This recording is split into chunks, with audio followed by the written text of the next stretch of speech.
Berikut kami lampirkan beberapa pesan moral yang disampaikan oleh Rasul kita, yang pada hakikat pasti semuanya sama, hanya saja yang membedakan di waktu dan zamannya.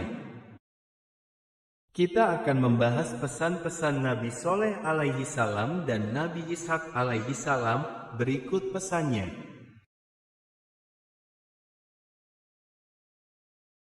5 pesan Nabi Soleh alaihi wasallam. Yang pertama, manusia tidak boleh sombong.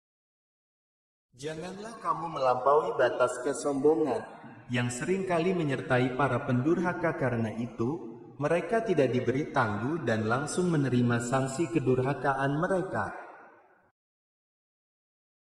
Yang kedua, nafsu menumpuk harta menimbulkan sifat serakah. Penyakit serakah itu dapat disembuhkan dengan merenungkan keburukan dan akibat-akibatnya yang merugikan. Nomor 3, rasa dengki mengeraskan penolakan. Kedengkian dapat menjadi pangkal kesengsaraan si pendengki sendiri. Dan memang tidak ada orang dengki yang tidak menanggung jenis kesengsaraan tertentu.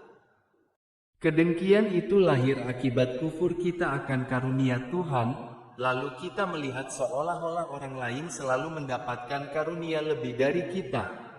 Inilah pangkal kesengsaraan orang. Nomor 4, menolak dakwah membawa azab kepada orang tersebut. Di antara anggota lahir, lisan termasuk yang terbanyak membuat maksiat. Dalam hal ini, tidak ada satu usaha pun yang dapat menyelamatkannya, kecuali hanya dengan jalan membiasakan berkata-kata yang baik dan bermanfaat. Meskipun perkataan dusta itu pada awalnya dimaksudkan untuk memetik keuntungan diri sendiri, tetapi pada dasarnya ia akan berakibat buruk kepada orang yang berdusta. Nomor 5, kesabaran dalam menghadapi segala hal. Sabar menerima cobaan apapun, cobaan hidup, baik fisik maupun non-fisik, akan menimpa semua orang, baik berupa lapar, haus, sakit, rasa takut. Kisah Nabi Soleh dan kaumnya merupakan gambaran pembangkangan manusia terhadap perintah Allah Subhanahu wa Ta'ala. Oleh karena itu, kisah ini baik untuk dijadikan pelajaran di kalangan umat Islam, terutama bagi generasi muda. 3 pesan Nabi Ishak alaihi wasallam. Dalam kisah para nabi, Nabi Ishak merupakan salah satu di antaranya yang terkenal sangat soleh. Nabi Ishak merupakan putra kandung Nabi Ibrahim alaihi wasallam. Secara lengkap, nasabnya adalah Ishak bin Ibrahim bin Azar, bin Nahur, bin Saruj, bin Raul, bin Falij, bin Abir, bin Syali, bin Arfahsyad, bin Sem, bin Nuh alaihi wasallam. Nabi Ishak adalah putra kedua Nabi Ibrahim dengan istri Siti Sarah. Artinya, dirinya ialah adik Nabi Ismail. Beserta ibunda tersebut, Nabi Ishak tinggal di daerah Hebron dan berdiam bersama suku Kanaan. Keberadaan Nabi Ishak di tengah-tengah suku tersebut sudah menjadi kehendak Allah Subhanahu wa Ta'ala. Pasalnya, suku Kanaan adalah sebuah suku yang tidak mengenal tentang tauhid dan kelak Nabi Ishak diperintahkan untuk menjalani dakwah kepada kaum tersebut. Pelajaran penting dari kisah Nabi Ishak alaihi salam, sebagaimana juga dalam kisah Nabi Ibrahim alaihi salam. Di dalam kisah ini terdapat beberapa pelajaran yang sama pada semua rasul, antara lain. Yang pertama, Nabi Ishak sangat mencintai orang tuanya, istri, anak-anak, dan umatnya. Hal ini membuatnya terus menyebarkan kebaikan bagi rakyatnya. Wujud cinta yang ditunjukkan oleh Nabi Ishak alaihi wasallam untuk orang tua, anak dan keluarganya. Beliau sangat menyayangi mereka, bahkan sampai menjelang wafat sekalipun.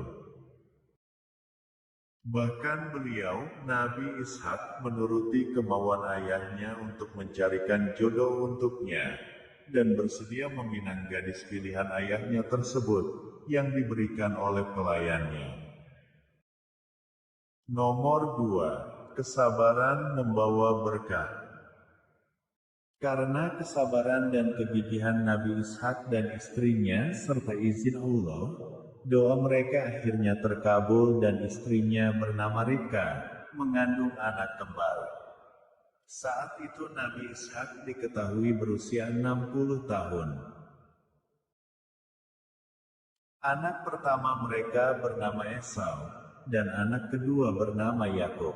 Kisah kelahiran Nabi Yakub tercatat dalam Al-Quran, yaitu dalam surat Al-Anbiya ayat 72.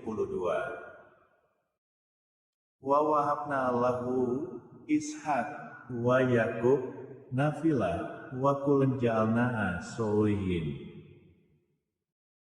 Dan kami telah memberikan kepadanya, yang dimaksud Nabi Ibrahim, Ishak, dan Yakub, sebagai suatu anugerah daripada kami.